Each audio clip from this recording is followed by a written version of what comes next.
Let me give you a warm welcome to another episode of Man2Man with life stories worldwide. Today we have three brothers ready to tackle some tough questions. We have Stephen Turnbull, who's returning from the last time he joined us on Man2Man. We have two first-timers. We have Bill Keefe, all the way from the USA, joining us. And we have Nathan Weaver, all the way from Loughborough at the moment, I believe, joining us. But he's a pastor in Sunderland, and it's great to have you guys. Wonderful to be with you. Let me just start off by giving you the subject today. Today we're talking about something not a lot of men kind of deal with too well, and that is failure. But before we do, let me just ask this question, and I'll ask Nathan to start us off, if that's all right. Nathan, what is the difference between the world's idea of success and God's idea of success? I think it's a great topic, great question. I think we measure things, don't we, in an interesting way. Certainly, as pastors, as men in ministry, it's always defined around sort of numbers and what's your offerings and all that sort of thing. And I think, to be honest, we've got to get past that. You know, world success is all about dog eat dog. Anybody that I can put down to trample to get to the top, I've got to be the best. I've got to be the one that's the top dog. I've got to be. God's success is different from that. You know, God's success. In fact, the Word of God says the last will be first. And success is an interesting one because I think it depends how you are driven. I learned a long time ago that even if I fail in an area, I've not really failed. I've got something that I can learn on, or I can get better, I can be sharper on. So to answer the question maybe briefly, I would say the world's view is whatever it takes, I'm going to get to the top. Doesn't matter who I trample on. Doesn't matter if there's integrity there. And I'm not saying people from the world don't have any integrity. I believe people from the world have integrity, but there's a different value system of, you know, it's a bit more like dog eat dog. If you've got the most money, if you've got the best car, if you've got the best business, you're successful. God works totally different from that. He flips it on its head. He said, you know, if you are going to be the last one, you will be the first one. Your success is measured in who you are in me, in my identity, and not measured in who you are in your identity. I think we get caught up in that. If I'm successful, I'm the man. I've made it. And God says, no, your success is made in me. I make you successful. I give you your identity. I'm the one that makes you flourish. And when you understand that our identity is in Christ, that he's the one that makes us successful, we look at it differently from a worldview. It's not about win-win. It's about or win-lose. It's about everybody winning, everybody enjoying in this process that it's a success and it's all working together. That's in short. Does that answer your question, Keith? Yeah, it does, and that's great. Bill Keefe, have you got anything to add on to that, on the idea of God's success and the world's success? Well, you know, I think before I was walking with Christ, a lot of what Nathan shared was a big part of my life. When I was wild and crazy to achieve a position that seemed to be successful, I was taught by other men to lie, cheat, and steal to get to the top. There were some men that were very successful, fortunately, that they inherited their success from family, or maybe they had a great opportunity and they moved forward. But in the world's perspective, and again, not having any Christian counsel in my life, I was doing it the wrong way. I was doing it a way to attain, again, things that I felt were important. And so then when I met some Christian businessmen, they began to influence me to trust in God. That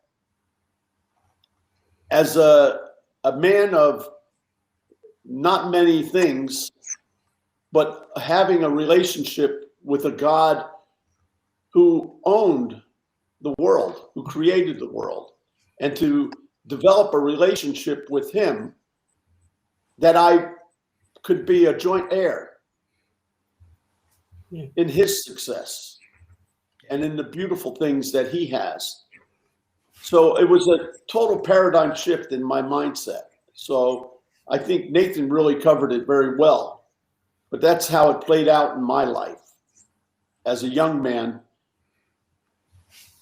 And I hope that I can do the same in sharing that with others to help them.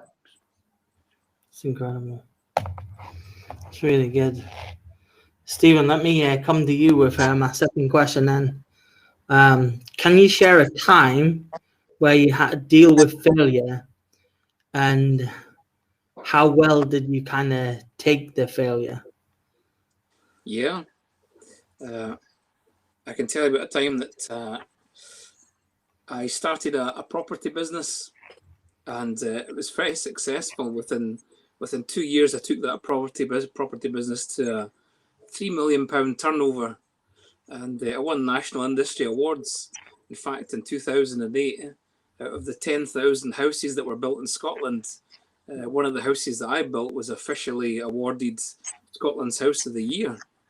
So it was a very successful company. It was great, but it failed financially because of the economic recession, and how the property values changed overnight when the recession hit in 2008.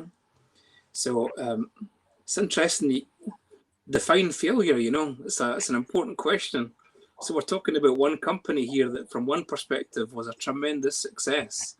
That it actually got to the top of its industry by building the best house. It couldn't have done any better than that, but financially it failed. Now, for me, it hit me personally because it was my company, and although I hadn't done anything wrong, I lost every penny that I had. So that for me, I saw that as a big failure, because it had such a negative impact on my life. But it was a big learning curve. Biggest learning curve in my life by far. And now I can look back and I can see how I've changed from then. And I can see actually it was one of the best things that ever happened to me. Didn't feel like it at the time, Keith. Did not feel like that at all at the time. I felt like the worst thing ever that could have happened. And up until that point in my life, everything had been success. I had success upon success. I was only 35 at the time. So it really hit me in a big way, and I can understand how people are impacted by failure or perceived failure. And I'm really looking forward to getting into that a little bit more a little bit later. But yeah, it had a big impact on me. I thought my life was coming to an end. That's how big it felt at the time. But now I can look back and say, learned so much from it, changed so much from it, and it was probably one of the best things that ever happened to me. And were you a Christian at the time, Stephen, when this happened? Yes, I was. So let me just tag on to my next question, and then I'll go to the others to answer this as well. So as a Christian, is it hard to accept that God allowed that failure, and why does God allow failure, do you think? Yeah, I really struggled with it at the time, because my concept of Christianity at the time was the prosperity gospel. Reason for that was that I came to faith when I was 15, and I just had success after success after success. My life got better and better and better, and I thought that's what happens. You give your life to God, and then everything just gets, you just go up another level and up another level and up another level. And so I found it very confusing. And I thought, God, how come you didn't have my back? How come you didn't protect me from this financial doom that's came into my life? The thing is, when we think of our plan for our life, our hopes, our ambitions, that doesn't always line up with God's plan for our life. His plan is eternal, and it's beyond what we can see or even perceive or imagine. and it's so much better for us because it has eternal significance.